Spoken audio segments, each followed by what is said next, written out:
The Boxer. Cerita bermula di suatu malam yang sepi, ada seorang anak sedang duduk lemas di bawah lampu jalan. Dengan tatapan kosong dan wajah yang terluka, ia tampak habis dipikuli oleh seseorang. Kemudian seseorang berambut pirang yang sedang lewat melihatnya begitu lama dalam keheningan malam yang panjang tanpa iba terhadap bocah malang tersebut.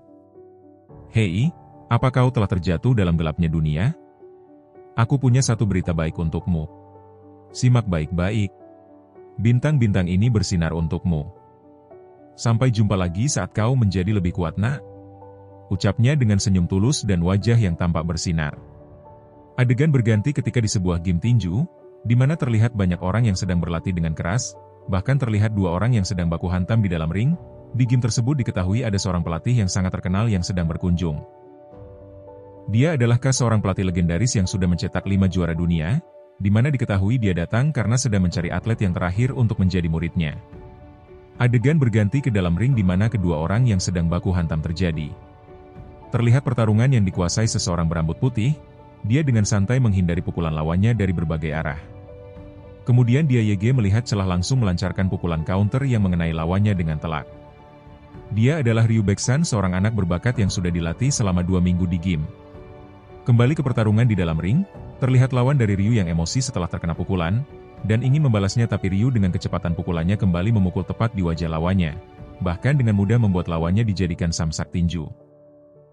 Pelatih Kai yang melihat pertarungan yang tak seimbang pun tak puas karena tak bisa melihat kemampuan asli dari Ryu, dia bahkan ingin Ryu bertanding dengan atlet terkuat yang ada di game. Kemudian terlihat seseorang sedang bersiap di ruang ganti, diketahui dia adalah atlet terkuat di game ini.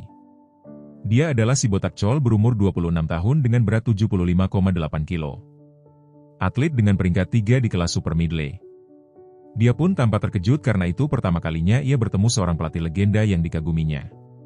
Kemudian sang pelatih di game, karena belum ada info namanya kita sebut saja dia pelatih N, tampak sedang berbicara dengan Chol agar bisa sparring dengan Ryu, yang dimana Ryu adalah seorang pemula yang baru berlatih 2 minggu, pelatih N meminta Chol untuk pelan-pelan saja menghadapinya. Setelah semua masuk ke ring mereka pun bersiap untuk baku hantam. Pelatih Kai yang berada di pinggir ring terlihat sangat serius karena ia ingin melihat kemampuan Ryu yang sebenarnya. Di sini terlihat Chol yang mempertanyakan Ryu yang tidak memakai headgear yang seolah meremehkannya, dan dia pun akan membungkam kesombongan Ryu. Pertandingan dimulai. Tampaknya semua orang di game terkejut karena Chol seorang atlet terkuat di game mereka sparring dengan seorang bocah yang baru berlatih 2 minggu. Terlihat Ryu yang memulai pertarungan dengan kuda-kuda anehnya yang tanpa pertahanan, bahkan orang-orang yang melihat pun meneriakinya seolah Ryu akan tumbang dengan cepat, sementara sang pelatih N terlihat tersenyum karena akan melihat kekuatan Ryu yang sebenarnya. Adegan berganti ke masa lalu. Ketika sang pelatih baru pertama kali bertemu dengan Ryu, dia yang sangat terkejut melihat Ryu dengan tangan yang berkucuran darah dan menghabisi beberapa orang. Kembali ke pertarungan Chol yang terlihat terus-menerus memberikan pukulan, namun tak bisa mengenai Ryu. Kemudian Ryu dengan gerakan cepatnya memberikan pukulan counter pada Chol yang tepat mengenai wajah. Dalam hati Chol pun berkata bahwa dia sudah yakin dari awal bahwa Ryu adalah petarung yang jenius. Lalu orang-orang yang melihat pertarungan Chol dengan Ryu pun terkejut. Bahkan pelatih K memuji Ryu yang jenius. Dengan memancing lawan dari awal pertandingan, lalu melakukan overhead right counter seolah menunggu lawannya, dan Ryu sangat hebat untuk ukuran anak yang baru berlatih selama 2 minggu. Kemudian Chol yang terlihat merasa aneh dengan kemampuan Ryu. Di mana Ryu adalah seorang amatir tetapi bisa melawan profesional sepertinya yang terpaut perbedaan 4 kelas hanya dengan kejeniusannya. Lalu Chol yang bersemangat langsung melancarkan pukulan-pukulan kuatnya, kemudian satu pukulan keras Chol menghempaskan pertahanan Ryu. Tanpa melewatkan momen tersebut lalu Chol memberikan pukulan kuatnya, di mana itu terlihat sangat berbahaya. Tetapi lagi-lagi Ryu dengan refleks cepat dan tubuhnya yang lentur berhasil menghindari pukulan Chol dengan membungkukkan badannya ke belakang. Kemudian Chol melanjutkan pukulan kirinya yang bahkan Ryu bisa menghindarinya lagi. Terlihat semua orang dibuat terkejut. Termasuk pelatih K melihat Ryu bisa menghindar dan lolos dari pukulan Chol yang berbahaya. Di sini pun terlihat Ryu yang kembali berdiri setelah menghindari rentetan pukulan dari Chol. Ternyata kau punya alasan untuk sombong seperti itu. Hihi kau berlebihan senpai, ucap Ryu dengan senyuman tengilnya. Kemudian dengan tatapan tajamnya, Chol memasuki mode serius karena tak menyangka bahwa Ryu yang masih pemula bisa sehebat ini dan juga dia tak mau mengecewakan idolanya yang menyaksikan pertarungan tersebut. Dia pun mengerahkan seluruh tenaganya untuk kembali menyerang Ryu dengan ho kiri. Tetapi pukulannya itu hanya membelah angin. Tanpa jeda dia melanjutkan dengan uppercut yang bahkan Ryu bisa menghindarinya lagi dengan melompat ke samping dan melakukan pukulan overhead right counter.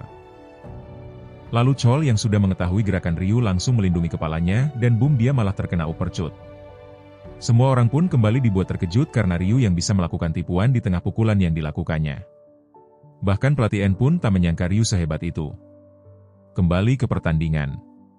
Ryu dengan lincah setelah memberikan uppercut yang mengejutkan, ia pun lanjut dengan bergerak melompat ke kiri, dan Chol yang mengikuti gerakan Ryu dengan berbalik kemudian terkena pukulan Ryu lagi. Chol yang merasa kebingungan dengan kecepatan Ryu. Bahkan gerakannya yang tak bisa diprediksi. Ryu kembali melanjutkan serangannya dan terlihat akan melakukan uppercut. Chol yang melihatnya langsung melindungi kepala bagian bawahnya, tetapi dia tertipu lagi dan terkena pukulan dari kiri. Menurut pelatih K, elastisitas dan fleksibilitasnya membuat Ryu bisa melakukan penangkalan yang tidak mungkin dilakukan, dan juga bisa melakukan pukulan serangan dengan bebas. Seperti pukulan uppercut tiba-tiba menjadi overhead, membelokkan satu gerakan menjadi gerakan lain, biasanya itu hanya membuang-buang energi saja, dan menjadi gerakan yang tidak berarti. Tapi elastisitas dan fleksibilitasnya membuat gerakan itu menjadi mungkin. Beda dengan fake punch, pun sebenarnya dilakukan dengan bebas. Ini membuat siapapun tidak bisa menghindarinya sehebat apapun dia.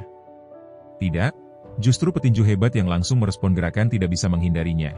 Dengan kata lain, tinju anak itu adalah suatu kebebasan. Sudah lama aku tidak melihat kejeniusan semacam ini. Sungguh bakat alami yang luar biasa. Kembali ke pertandingan.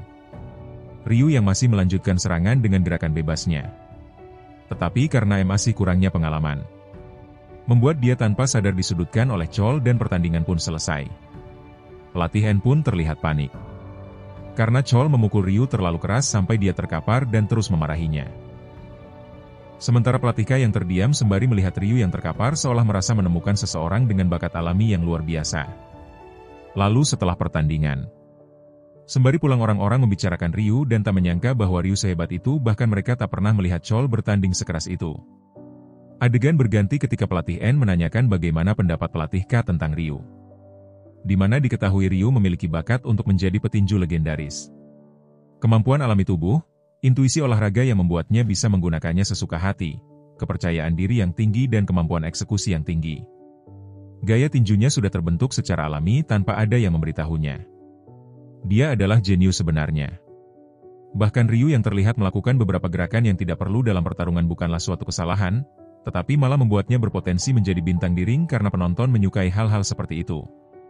Kemudian mereka yang sedang berbicara di dekat jendela terlihat penasaran akan sesuatu yang terjadi di luar. Ternyata terlihat beberapa berandalan yang sedang membuli seorang anak. Pelatih N yang melihatnya pun terlihat geram dan ingin menghentikannya, tetapi pelatih K yang melihat sesuatu di balik tatapan mata anak itu menghentikan pelatih N untuk menghentikan para berandalan itu. Pelatih K merasa ada sesuatu yang aneh dengan anak YG dibuli itu. Ketika anak itu terus dipukuli oleh para berandalan, pelatih K tampak terus memperhatikan mata anak itu dan tiba-tiba dia menyadari sesuatu kemudian bergegas turun dan menghampiri mereka. Dan sesampainya di bawah pelatih K bergegas menghajar semua berandalan dan menghukum mereka. Sembari menatap terus anak itu. Pelatih K pun bertanya kenapa dia tidak menghindari pukulan para berandalan itu. Padahal dia terlihat bisa menghindarinya. Dia pun dengan tatapan kosong dan wajah babak belurnya menjawab kalau dia hanya malas meladeni mereka. Lalu dia bergegas ingin pergi. Pelatih K yang masih penasaran dengan anak itu bahkan ingin mengujinya. Ia ingin membuktikan firasatnya bahwa anak itu bisa menghindari pukulan dari seorang profesional. Kemudian dia memanggil lagi anak itu dan melesatkan satu pukulan dari belakang. Dan benar saja anak itu bisa menghindarinya. Kemudian pelatih K menanyakan apakah dia tidak punya niat untuk menjadi petinju. Apa memukul orang apa itu menyenangkan? Ucap anak itu menjawab pertanyaan pelatih K. Menanggapi pertanyaan anak itu pelatih K pun menjelaskan bahwa semua manusia punya hasrat untuk berkelahi. Keinginan untuk terkenal. Dan keinginan untuk memerintah tapi dia tidak punya nafsu untuk unggul. Berbeda dengan Ryu yang ia lihat tadi siang. Apa memukul orang menyenangkan? Kau membuatku terkejut dengan pertanyaanmu. Apa kau pikir sampah-sampah itu memukulmu untuk melakukan kerja bakti? Tentu saja karena itu menyenangkan. Orang memukul orang lain karena itu menyenangkan. Ucap pelatih K sembari tersenyum meyakinkan anak itu. Ia pun melanjutkan dengan menjelaskan bahwa semua manusia itu lemah. Oleh karena itu, mereka haus akan eksistensi diri mereka. Tidak ada yang lebih sederhana dan jelas selain memukul. Sebagai bangsa hewan, itu adalah cara paling mudah untuk tahu bahwa dirinya lebih hebat dari lawannya. Oleh karena itu, memukul adalah hal yang menyenangkan. Benar. Orang-orang gila akan kejelasan ini. Kemudian sambil berteriak pelatih K mengatakan, "Mumpung kau terlahir di dunia, coba ujilah. Seperti apa kau itu? Seberapa tinggi kau bisa naik? Apa saja yang bisa kau raih? Kalau kau punya sayap, terbanglah sampai sayapmu terbakar oleh sinar matahari. Kalau kau punya kaki besar, berdirilah dengan hati yang keras. Itulah arti kehidupan." Kemudian sambil mempraktekkan beberapa gerakan memukul dalam tinju. Dan menyuruh anak itu untuk melihatnya dengan baik. Tetapi anak itu berbalik dan pergi setelah mendengar ceramah dari pelatih K. Pelatih K yang tampak tak menyerah pun memberitahunya bahwa dia akan berada di gym dalam waktu 1 bulan. Dan memberitahu untuk datanglah kapanpun kalau dia ingin belajar tinju. Kemudian di keesokan harinya di sekolah, terlihat anak-anak sedang tertawa dan membuli seseorang di mana mereka memalaknya bahkan menjadikannya kursi untuk diduduki. Ternyata itu Ryu si jenius di gym yang sedang membuli anak itu. Dan dia adalah teman dari anak-anak berandalan kemarin. Mereka pun membicarakan tentang Ryu yang akhir-akhir ini tak biasa ikut bersenang-senang dengan temanya karena sedang berlatih tinju dan dia yang ingin menjadi juara dunia. Beberapa jam kemudian saat memasuki jam istirahat, terlihat mereka kembali membuli si kacamata dan menyuruhnya untuk ikut makan siang dengan mereka. Terlihat di luar sekolah saat makan siang mereka yang sedang memakan mie. Sementara si kacamata yang merasa tertekan karena mereka menyuruhnya memakan mie dengan topping yang menjijikan. Bahkan mereka memasukkan permen bekas ke dalamnya. Dengan wajah pucat yang ketakutan si kacamata terpaksa memakannya dan menghabiskannya sampai dia muntah di depan mereka. Adegan pun berganti ketika jam olahraga. Diketahui mereka sedang bermain sepak bola dan 2 anak yang dibuli, sebut saja si kacamat dan si muka suram, mereka hanya menontonnya di pinggir lapangan. Kemudian si kacamata membuka percakapan dengan menanyakan kenapa dia tak memilih ikut olahraga padahal si kacamata melihat dia pandai saat penilaian. Bahkan ia pun menanyakan cita-citanya. Si muka suram menjawab dengan tatapan kosong bahkan dia tak pernah memikirkan hal-hal semacam itu. Tetapi dalam pikirannya terlintas kembali kata-kata dari pelatih K.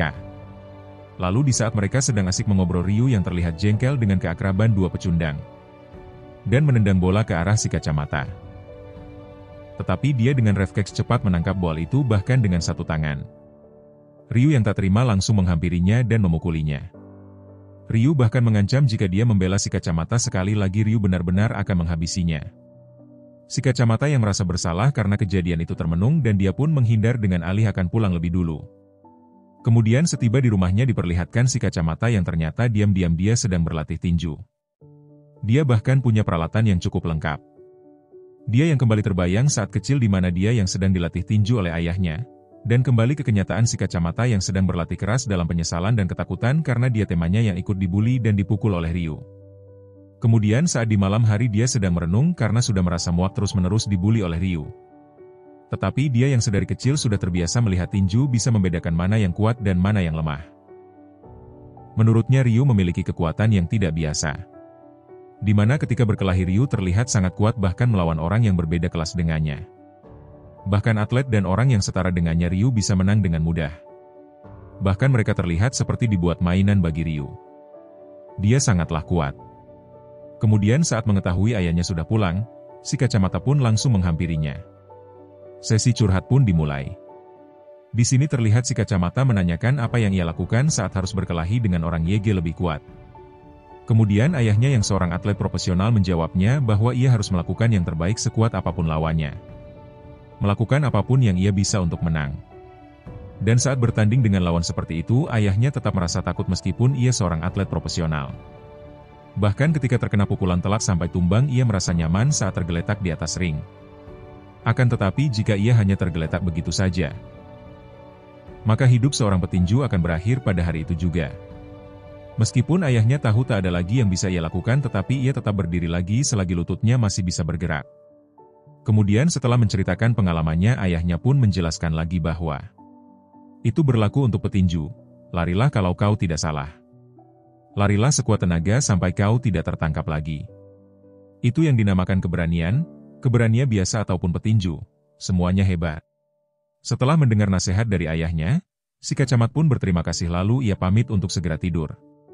Kemudian adegan berganti masih di malam yang sama. Dan terlihat ada seseorang yang sedang menaiki tangga. Di mana itu adalah si muka suram. Dia yang sedang berjalan pulang menuju rumahnya terkejut melihat ada Ryu yang sudah ada di depannya. Diketahui Ryu bisa berada di sana karena ada seorang guru yang memberitahu alamat rumahnya. Kemudian Ryu yang masih merasa jengkel karena kejadian tadi siang, Ryu pun langsung menendang bokongnya dan mengajaknya untuk berduel dengan membantingkan wajahnya ke aspal. Bahkan si muka suram yang sedari dulu tak punya gairah untuk hidup pun tetap diam saja setelah diperlakukan seperti itu. Dan Ryu pun kembali mengancamnya agar besok membawa uang 150.000 jika ia tidak mau dihajar lagi. Setelah puas menghajarnya Ryu pun berjalan pergi meninggalkannya. Kemudian di tengah perjalanannya Ryu dihadang oleh sekumpulan orang. Di mana diketahui mereka sengaja mencari Ryu karena penasaran dengan kekuatannya. Lalu Ryu pun tanpa banyak cincong langsung membuat salah seorang dari mereka terkapar dengan sekali pukul. Bahkan temanya YG lain pun langsung ketakutan melihat betapa kuatnya Ryu. Lalu dengan ganas Ryu lanjut menghajar mereka semua hingga salah satu dari mereka menyerah dan memohon ampun. Tetapi Ryu dengan kejam malah lanjut mematahkan jarinya. Memang psikopat Ryu ini. Kemudian keesokan harinya terlihat si Kacamat sedang menyantap sarapan dan bersiap untuk pergi ke sekolah. Setelah semalaman dia merenung pagi ini pun dia bertekad untuk lebih berani dan ingin berubah. Sesampainya di sekolah si Kacamata duduk dengan perasaan gugup dia bersiap untuk yang akan para pembuli lakukan kepadanya. Tetapi setelah para pembuli masuk ke dalam kelas mereka hanya lewat begitu saja. Si Kacamata pun heran dengan yang barusan terjadi. Bahkan dia terlihat bingung mengapa hari ini dia tak diganggu para pembuli sama sekali.